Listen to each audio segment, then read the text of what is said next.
Pemirsa, dunia maya dihebohkan dengan temuan sebuah grup komunitas perilaku seks menyimpang bernama Fantasi Sedara. Grup komunitas ini telah memiliki lebih dari 30.000 anggota. Bagaimana kita memahami fenomena ini? Apakah mereka harus dihakimi?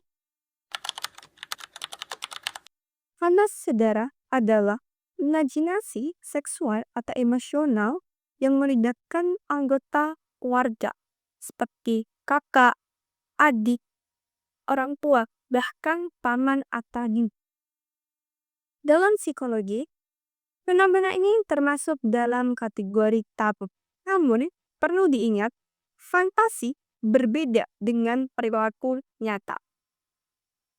Fantasi hanya pikiran dan tidak selalu mencerminkan niat atau keinginan untuk benar-benar melakukan karya.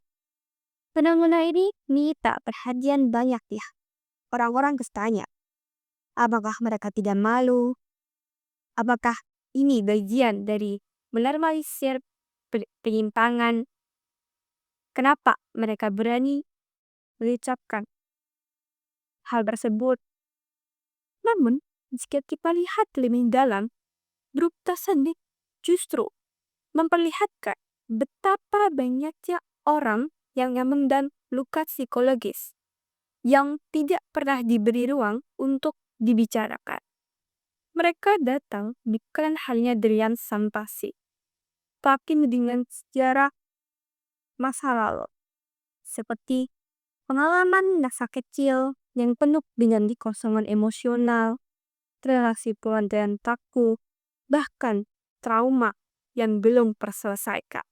Menghakimi mereka tanpa edukasi hanya akan membuat mereka semakin tenggelam dalam rasa malu atau pembenaran semu. Dalam psikologi, fantasi adalah bentuk mekanisme psikologis. Ia bisa menjadi bentuk pelarian dari stres atau trauma. Cara otak mengolah pengalaman batin yang belum terselesaikan atau bahkan usaha bawah sadar untuk mengendalikan rasa kehilangan atau setia. Maka, memiliki fantasi bukan berarti seseorang menginginkan atau akan melakukan perbuatan tersebut di dunia nyata. Ketika seseorang memiliki pikiran atau pengalaman batin yang membingungkan, ia butuh tempat untuk berbagi. Tempat di mana ia tidak langsung dihakimi, tetapi didengar dan dibimbing menuju pemahaman yang lebih sehat. Sayangnya di masyarakat kita, pembicaraan seputar seksualitas dan trauma keluarga dianggap tabu. Hasilnya, orang-orang mencari ruang di luar pengawasan, seperti grup anonim, forum daring, atau komunitas dengan batasan moral yang kabur.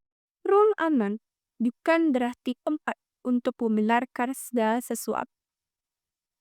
Ruang aman adalah tempat untuk membedakan antara pikiran dan kenyataan, untuk memproses masa lalu yang menyakitkan, dan untuk belajar membangun batas diri secara sehat. Islam memiliki sikap yang tegas pada hiburan sedara, yaitu pelarangan mutlak. Dalam surat An-Nisa ayat 23, Allah menyebutkan daftar orang-orang yang haram untuk dinikahi karena hubungan lidah. Namun, yang sering terlupakan adalah bahwa Islam tidak hanya melarang, tetapi juga membimbing. Islam mengenal konsep tazkiyah, yaitu penyucian jiwa, bukan dengan menekan atau menutupi, tetapi dengan jujur mengakui dan memprosesnya. Fantasi sedara bukanlah topik yang nyaman untuk dibicarakan. Tetapi justru karena itu, ia harus bicarakan dengan hati-hati dan bijak. Maka dari itu, kita harus merubah pendekatannya dari menghakimi menjadi pendidik, dari mencemooh menjadi memahami, dan dari menolak menjadi menuntun. Karena setiap manusia adalah makhluk yang sedang belajar.